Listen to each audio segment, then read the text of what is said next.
समाचार सेवा प्रभाग से प्रस्तुत है हमारा साप्ताहिक कार्यक्रम पब्लिक स्पीक। पब्लिक स्पीक में मैं हूं फरहत नाज। ये है आपका अपना साप्ताहिक कार्यक्रम जहां हम बात करेंगे आपके हित की, सवाल आपके होंगे और जवाब हम देंगे। आज का जो विषय हमने चुना है वो बेहद अहम है, जिससे आप बिजली की ज्यादा से ज्यादा बचत कर सकते हैं। किसानों के लिए भी ये बेहद जरूरी है। हम बात कर रहे हैं सौर ऊर्जा और उसकी उपयोगिता की। भारत ने हाल ही में 100 गीगावाट से अधिक सौर ऊर्जा उत्पादन करके एक महत्वपूर्ण उपलब्धि हासिल की है और इससे अक्षय ऊर्जा के क्षेत्र में वैश्विक स्तर पर भारत की स्थिति भी काफी मजबूत हुई है। सौर पैनल हो या फिर सौर पार्क और रूफटॉप सौर परियोजनाओं जैसी पहले क्रांतिकारी बदलाव लेकर आई हैं और इस क्षेत्र में भारत न केवल आत्मनिर्भर बन रहा है बल्कि दुनिया को भी हरित ऊर्जा के क्षेत्र में एक नई राह भी दिखा रहा है। और इसीलिए ये जरूरी हो जाता है हम सबके लिए कि सौर ऊर्जा के महत्व को हम समझें, इससे कैसे हम लाभ उठा सकते हैं उस पर हम बात करें। और इस विषय पर आपके सवालों का जवाब देने के लिए आज स्टूडियो में मौजूद हैं राष्ट्रीय सौर ऊर्जा संस्थान के महानिदेशक प्रोफेसर मोहम्मद रेहान। रेहान जी, आप कार्यक्रम में आपका बहुत बहुत स्वागत है। धन्यवाद फरहत जी।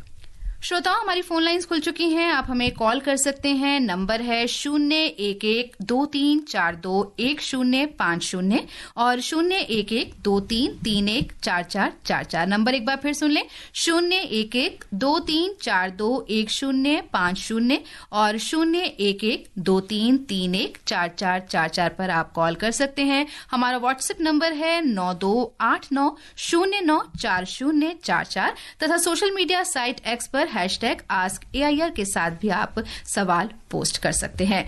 और इससे पहले कि श्रोताओं का हम प्रश्न लें, रेहान जी, सबसे पहले हम आपसे ये पूछना चाहेंगे कि सौर ऊर्जा की तकनीक में हाल के वर्षों में किस तरह की प्रगति हुई है और इसमें आगे और विकास कैसे किया जा सकता है? देखिए, सौर ऊर्जा जो है वो बिजली पैदा करने के लिए यूज उसका बढ़ता जा रहा है।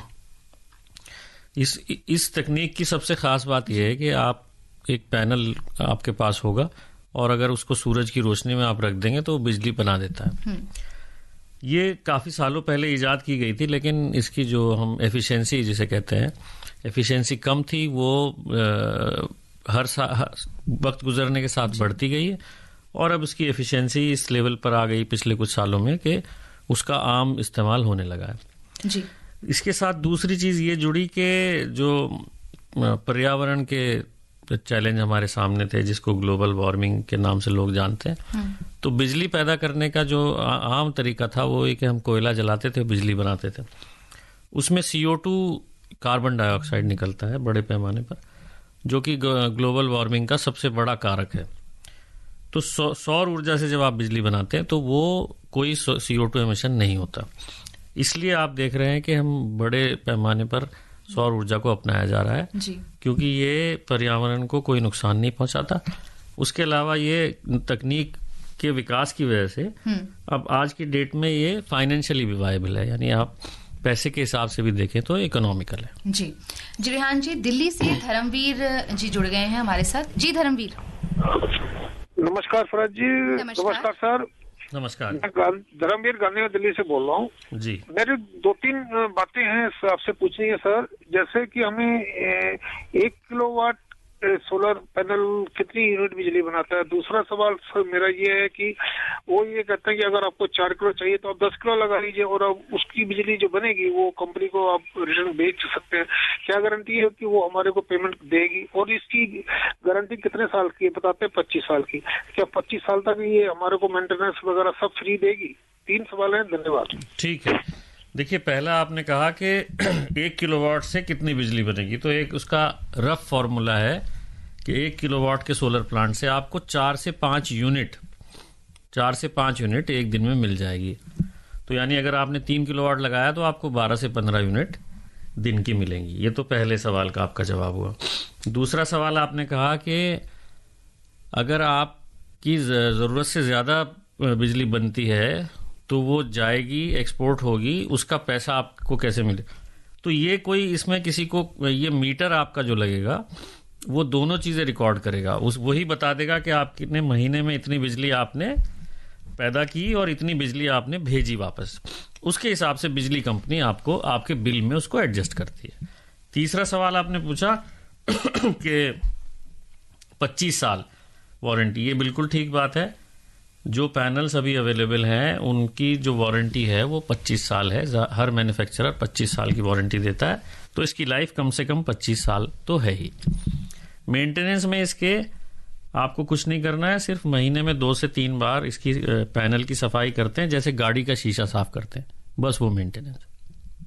जी रिहान जी, और अब दरभंगा से जो है मोहन पासवान जी जुड़ गए हैं। जी मोहन जी। जी अकच्छ प्रणाम। प्रणाम। मैं गांव बसंतपुर, जिला दरभंगा, बिहार से बोल रहा हूँ सर। जी बताइए।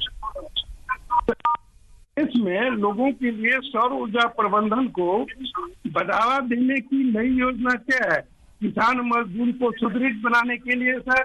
दूसरा है सर कि सौर ऊर्जा कैसे अन्य जल ऊर्जा, कचरा ऊर्जा को साथ लेकर पूर्ण विकसित भारत बना सकता है सर। देखिए, ऊर्जा के बिना कोई भी देश विकसित नहीं हो सकता, ये बात समझते हैं।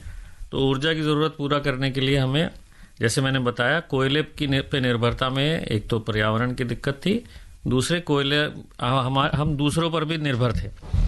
तो जब आप सौर ऊर्जा इस्तेमाल करते हैं या पानी से भी बिजली बनाते हैं, तो आप पर्यावरण को बिना नुकसान पहुंचाए अपनी ऊर्जा की जरूरत पूरी कर रहे हैं। दूसरा सवाल आपका क्या था? जी, कि घर में जो है वो एक तरीके से सोलर पैनल लगवाने के लिए जो है किस तरह की आवश्यकता होती है। उन्होंने पूछा कि किसानों और मजदूरों के लिए किस तरह की। तो देखिए, 2 तरह से हुआ। एक घर में इस्तेमाल के लिए, जैसे मैंने आपको बताया, एक आप अपने घर की छत पर सोलर पैनल लगा सकते हैं, जिसके लिए अभी हमारी जो पीएम सूर्य घर स्कीम है उसके तहत सब्सिडी भी दी जा रही है। तो ये तो घर के लिए है। और किसानों के लिए एक पीएम कुसुम योजना है।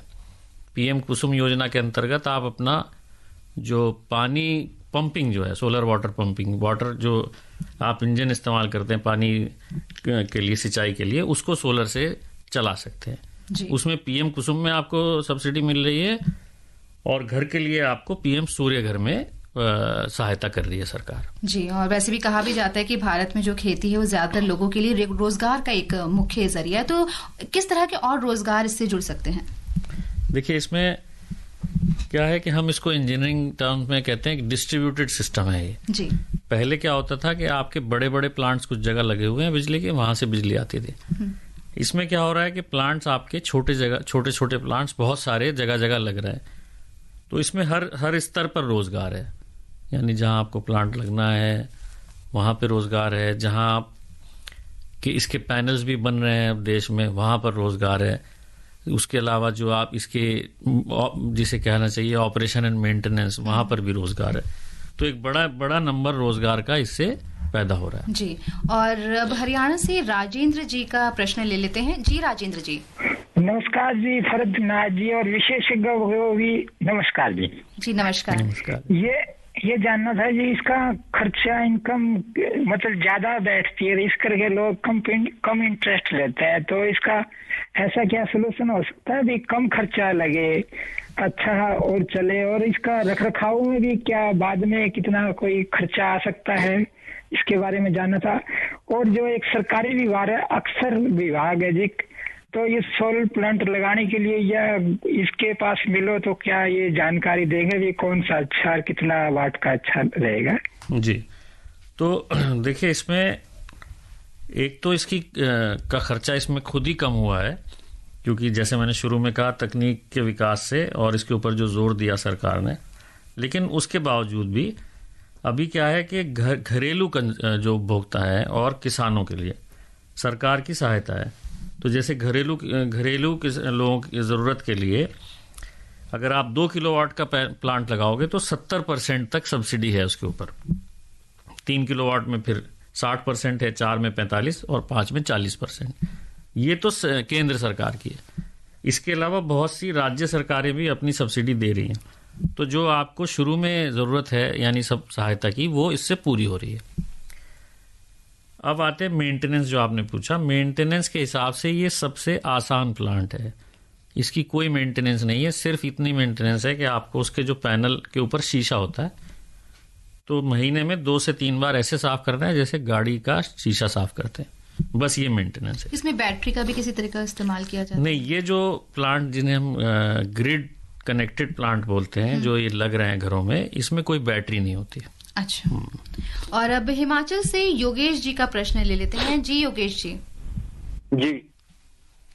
जी हरित ऊर्जा के लक्ष्यों को प्राप्त करने के लिए सौर ऊर्जा कितनी खरी उतर सकती है? जैसे अगर आने वाले समय में सोलर एनर्जी ट्रांजिशनिंग हो जाती है तो सोलर एनर्जी को उत्पन्न करने के लिए जो सेमीकंडक्टर या सिलिकॉन बैटरीज जो कि सोलर पैनल के लिए चाहिए होती है, तो इसके प्रोडक्शन के लिए माइनिंग या केमिकल प्रोसेसेस होती है, इसका इन्वायरमेंटल इम्पैक्ट कितना होगा या कम हो सकता है? और क्या इसका एनिमल, बर्ड्स और वाइल्ड लाइफ पर कोई एडवर्स इफेक्ट होगा?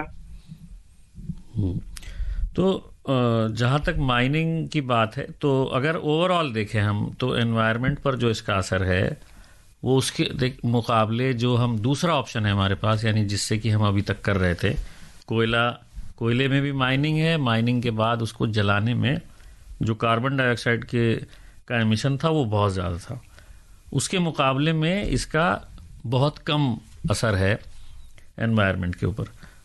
तो दूसरी बात ये कि जो वाइल्ड लाइफ या इकोलॉजी और बर्ड्स के ऊपर आपने जो पूछा, उसमें आम तौर पर कोई ऐसा बहुत चैलेंज नहीं आया है सामने कि आप ये कहा जाए कि इससे कोई बहुत बड़ी दिक्कत या परेशानी पैदा हो रही है।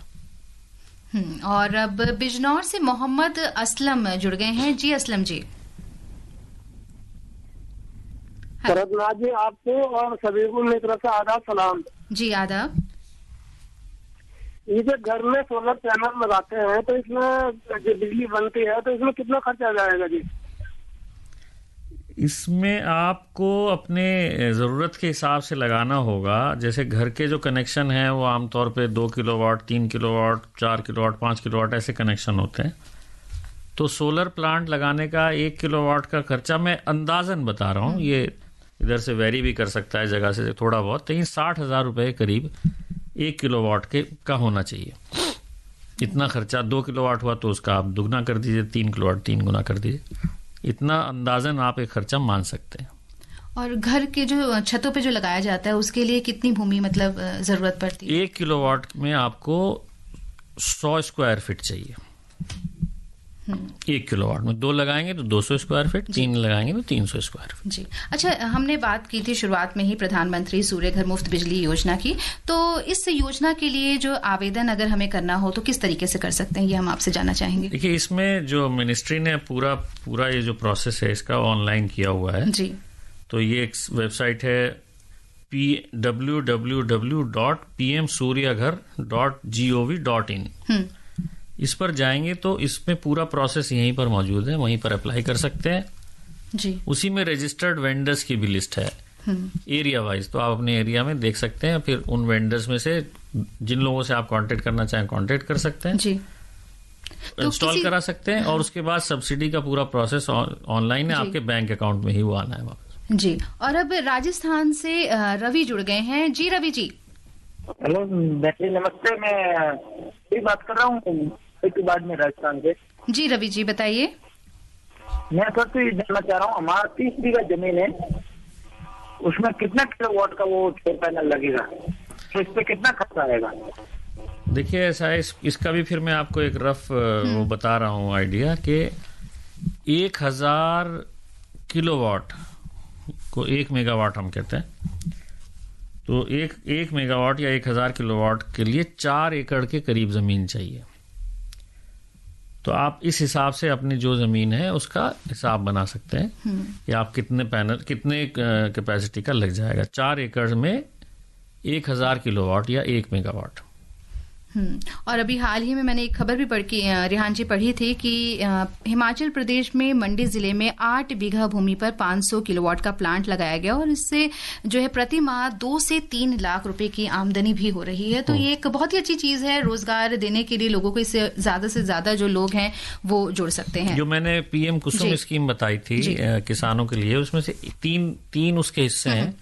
एक हिस्सा उसका यही है कि आप 2 मेगावाट तक का प्लांट लगाकर वो बिजली बेच भी सकते हैं जी। अच्छा, सौर ऊर्जा के लिए अंतर्राष्ट्रीय सहयोग जो है वो कैसे बढ़ाया जा सकता है? देखिए क्या है कि इसमें क्योंकि ये पर्यावरण से इसका कनेक्शन है और आप देख रहे हैं कि पूरी दुनिया में इसके ऊपर अवेयरनेस है, लोग काम कर रहे हैं। तो देश एक दूसरे की को से शेयर कर रहे हैं लर्निंग्स जी। हमारे भी ऑनरेबल प्राइम मिनिस्टर साहब की एक इनिशिएटिव है इंटरनेशनल सोलर अलायंस।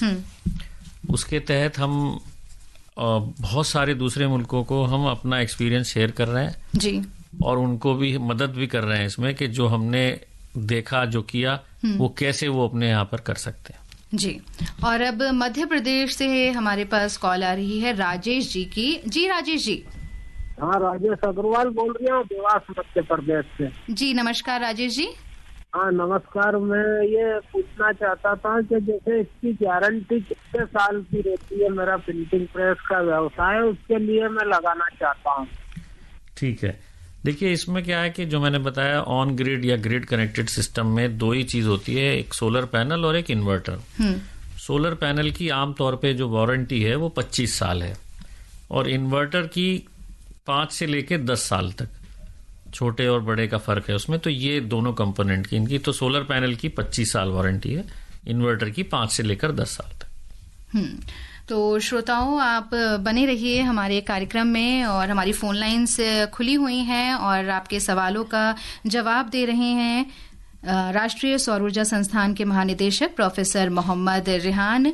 आप कॉल कर सकते हैं 01123421050 पर, 01123314444 पर आप कॉल कर सकते हैं और अपने विशेषज्ञ से सवाल पूछ सकते हैं। और रिहान जी, अब हम आपसे ये पूछना चाहेंगे कि किसी तरह की सरकारी सब्सिडी जो है वो इसमें उपलब्ध हो, तो इसके बारे में आप बताइए। जी, जैसे मैंने बताया इसमें दो अहम टारगेट हैं सब्सिडी के लिए। एक तो रेजिडेंशियल कस्टमर है यानी घरेलू उपभोक्ता, और दूसरे किसान। तो घरेलू उपभोक्ताओं के लिए पीएम सूर्यघर स्कीम है जी, जिसके तहत 2 किलोवाट पर करीब 70% सब्सिडी है, 3 किलोवाट पर 60%, 4 पर 45% और 5 पर 40% सब्सिडी जी। अच्छा, नेट मीटरिंग क्या है? इसके बारे में थोड़ा सा हम जानना चाहेंगे आपसे। देखिए, ये जो प्लांट लगते हैं आमतौर पे, जिनको हम ग्रिड कनेक्टेड प्लांट बोलते हैं, ये इनमें बैटरी नहीं होती कोई। तो जो बिजली बनती है सोलर, आपने अपने घर की छत पर अगर सोलर प्लांट लगाया है तो जो बिजली बनेगी वो आप घर में आपके घर में वो इस्तेमाल हो जाएगी। मान लीजिए कि आपको एक दिन में 10 यूनिट की जरूरत थी और आपके छत पर जो पैनल्स लगे थे उन्होंने 6 यूनिट बिजली बनाई, तो 6 तो आपकी वो यूज होगी और बची हुई 4 आप ग्रिड से यानी पोल से जो सप्लाई आ रही है उससे ले लेंगे। और ये पूरा प्रोसेस ऑटोमेटिक होगा, इसमें किसी को कुछ करना नहीं है, ना आपको अलग करने होंगे कि ये पंखे इससे चलेंगे, एसी से, ऐसा कुछ नहीं होगा। आपके घर को 2 सप्लाई मिल गई, सोलर सप्लाई पूरी यूज होगी, जो बचेगा वो ग्रिड से आएगा। तो इस तरह से आपके जो बिल में जो बचत होगी, वो जो आपने बिजली पैदा कर ली वो आपने बचा ली जी। इसमें क्या होगा, कभी ऐसा भी हो सकता है कि आपकी जरूरत से ज्यादा बिजली बन जाए, यानी दिन में आप ऑफिस में हैं, स्कूल में है, बच्चे घर में, जरूरत कम है, आपका प्लांट ने जनरेट किया, बिजली ज्यादा बनी, तो जो ज्यादा बन गई वो आपकी जरूरत से जो ज्यादा है वो एक्सपोर्ट हो जाती है उसी तार से, उसी केबल से जिससे आपको सप्लाई आ रही थी, उसी से वो वापस चली जाएगी ग्रिड में। और आपके का मीटर दोनों पढ़ेगा कि आपने कितनी वहां से ली ग्रिड से या बिजली विभाग से और कितनी उनको वापस भेजी।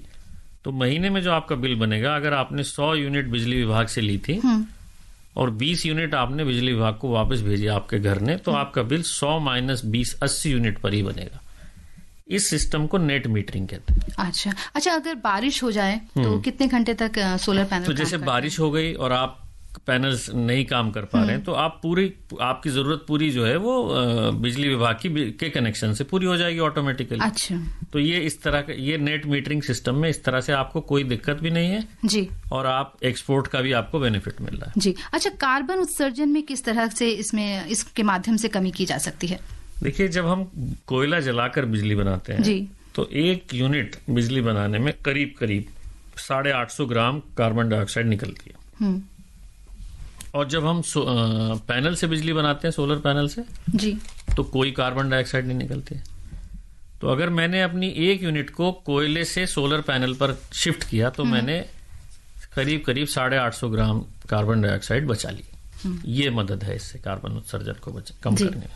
अच्छा, मार्च 2025 तक इंस्टॉलेशन की जो संख्या है सरकार की 10 लाख को पार करके अक्टूबर 2025 तक 20 लाख और मार्च 2027 तक 1 करोड़ तक पहुंचाने का अनुमान जो है वो बताया जा रहा है। तो इसमें किस तरीके से और काम किया जा सकता है कि इस क्षेत्र में हम लोग और आगे बढ़ सकें? देखिए, इसमें क्या है कि जो छोटे प्लांट्स के लिए यानी घरों के लिए तो 2 चैलेंज लगते थे मेन, या 3 भी कह सकते हैं। एक तो थोड़ा लोगों में जानकारी की कमी थी जी। थोड़ा शुरू में उनको खर्चा मतलब इसमें लगता था कि एक दिक्कत है, ज्यादा खर्चा है। तीसरे लगता था कि टेक्निकल लोगों की कमी है। तो ये पीएम सूर्य घर में इन तीनों बातों को एड्रेस कर लिया गया, इन तीनों कमियों को या इन तीनों परेशानियों को एड्रेस किया। जैसे मैंने बताया कि बड़ी सब्सिडी इसमें दे दी गई है, तो जो पैसे की प्रॉब्लम थी वो रिजॉल्व हुई। दूसरे क्या है कि पूरा इसकी जानकारी की जो कमी थी उसको जब से ऑनरेबल पीएम ने अपने नाम के साथ इसे जोड़ा है तो इसके ऊपर एक अवेयरनेस भी क्रिएट हुई, लोगों में जिज्ञासा हुई, जानकारी लोग लेने की कोशिश की। मिनिस्ट्री ने बहुत एग्रेसिवली इसमें इसके ऊपर अवेयरनेस कैंपेन चलाए और जो नंबर्स हैं जो आपने पढ़े वो दिखा रहे हैं कि 1 साल के अंदर इतने इसमें नंबर बढ़ा है और लगता है कि जो टारगेट है वो पूरा होगा इसी तरह से।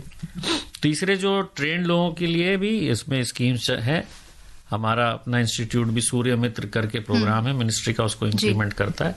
उसके द्वारा सरकार जो है वो लोगों को ट्रेन करने का काम कर रही है, वो लोग फिर प्लांट लगाने के काम आते हैं जी। अच्छा रिहान जी, शिमला से राकेश जी हमारे साथ जुड़ गए हैं। जी राकेश जी। जी नमस्कार। नमस्कार सर, मेरा प्रश्न ये है कि हम अगर हम सूर्य सौर ऊर्जा वाला प्लांट लगाते हैं, अगर हिमाचल में कई बार सर्दी में धूप नहीं होती, क्या इससे बादल से क्या बिजली पैदा हो सकती है? मेरा ये प्रश्न है। देखिए, उसमें क्या है कि अगर बहुत कम दिन ऐसे हैं जब सूरज निकल रहा है तब आप बैटरी के साथ लगा लेंगे, तो जब आपके पास सनशाइन है या सूरज की रोशनी तो आप उसे चार्ज कर लेंगे, बाद में उसको इस्तेमाल कर सकते हैं। तो फिर बैटरी लगानी पड़ेगी उसमें कि अगर बहुत दिनों तक सूरज नहीं निकलता है जी। और अब गुरुग्राम से सुभाष जी जुड़ गए हैं। जी सुभाष जी। जी नमस्ते मैम। नमस्कार। और सर को भी नमस्ते। नमस्ते जी। सर मैं ये पूछना चाहता था कि अभी सर आपने बताया है कि किसानों को 70% जो सब्सिडी मिलेगी मतलब सोलर पैनल लगाने पे, तो क्या सर टोटल अमाउंट पे वो 70% जो सब्सिडी सरकार देती है वो जो है माइनस कर दिया जाएगा टोटल अमाउंट पर? नहीं, ये बताइए सर कृपया। और एक चीज और बताइए सर कि जो हम बिजली पैदा करेंगे 6 यूनिट या जो जितनी भी हो, या उसको इस्तेमाल करने के बाद जो है जो एक्स्ट्रा बचेगा उसको हम कहीं संचय कर सकते हैं फिर अगले दिन इस्तेमाल कर ले या नहीं? धन्यवाद सर। ठीक है। देखिए, सब्सिडी का जैसे आप जानते हैं सब्सिडी का सिस्टम ये होता है कि पहले आप खर्च करते हो और बाद में फिर आपको उतना हिस्सा आपको वापस कर दिया जाता है। दूसरी बात ये कि जो मैंने अभी भी बताया था कि जब आप की बिजली जितनी जरूरत है उससे ज्यादा बनेगी तो वो आप ग्रिड कनेक्टेड सिस्टम में अपने आप वो ग्रिड में चली जाएगी, स्टोर करके रख सकते हैं। तो वो एक तरह से ग्रिड में स्टोर मतलब आपको उसका पैसे का बेनिफिट मिलेगा। और अगर आप वैसे नहीं करना चाह रहे हैं तो आप बैटरी लगा सकते हैं, उसमें स्टोर कर सकते हैं, लेकिन ग्रिड कनेक्टेड सिस्टम आपके लिए ज्यादा फायदेमंद है। रिहान जी, इस विषय पर जो है ज्यादा से ज्यादा जो लिसनर्स हैं वो हमसे जुड़ रहे हैं और अब उज्जैन से लोकेंद्र जी का प्रश्न ले लेते हैं। जी लोकेंद्र जी। हाँ जी सर, नमस्कार। नमस्कार जी। हाँ जी सर, मेरा प्रश्न ये है सर कि जैसे कोई ऑफिस है समझ लो, उसके अंदर 4-5 मतलब लोड है वहां पर, तो वहां पर उस ऑफिस के अंदर हम सोलर पैनल लगाएंगे तो उसमें शासन की सब्सिडी हमें उपलब्ध होगी कि नहीं होगी? नहीं, देखिए, जो सब्सिडी स्कीम है वो 2 तरह के उपभोक्ताओं पर है, एक घरेलू और एक किसान। घरेलू उपभोक्ता और किसानों के लिए सब्सिडी। लेकिन मैं आपको ये कहना चाहूंगा कि ऑफिस के लिए, स्कूल के लिए, कॉलेज के लिए या इंडस्ट्री के लिए, देखिए ऑफिस ज्यादातर जो है दिन में ऑपरेट करते हैं और दिन में सनशाइन सोलर एनर्जी है अवेलेबल, तो आपको अगर सब्सिडी नहीं भी मिलेगी तब भी ये आपके लिए फाइनेंशियली बहुत फायदे की चीज़ है। आप किसी को बुलाएं, अपने ऑफिस को उसको दिखाकर और अपने बिल दिखाएं तो आपको अच्छा एक बताएगा कि आप कितनी कैपेसिटी का प्लांट लगा लें। और आप जो इसमें लगाएंगे ऑफिस में, मैं मानता हूं कि 4 साल के आसपास में आपका खर्चा रिकवर हो जाएगा और 25 साल तो सोलर पैनल्स की वारंटी है। तो आप इसको किसी जानकार को बुलाकर दिखाइए और ऑफिस में बिना सब्सिडी के लिए सब्सिडी के बिना भी आपके लिए ये बहुत फायदेमंद होगा। और रेहान जी, अब दिल्ली से केशव जी जुड़ गए हैं। जी केशव जी, अपना प्रश्न पूछे। हेलो सर, नमस्ते। जी नमस्ते। नमस्कार। मेरा नाम केशव है, दिल्ली से। सर मेरे 3 सवाल है। पहला सवाल ये है, जैसे कि हम 2 AC लगाते हैं तो उसमें कितने किलोवाट की वो लगाना पड़ेगा हमारे को सोलर पैनल।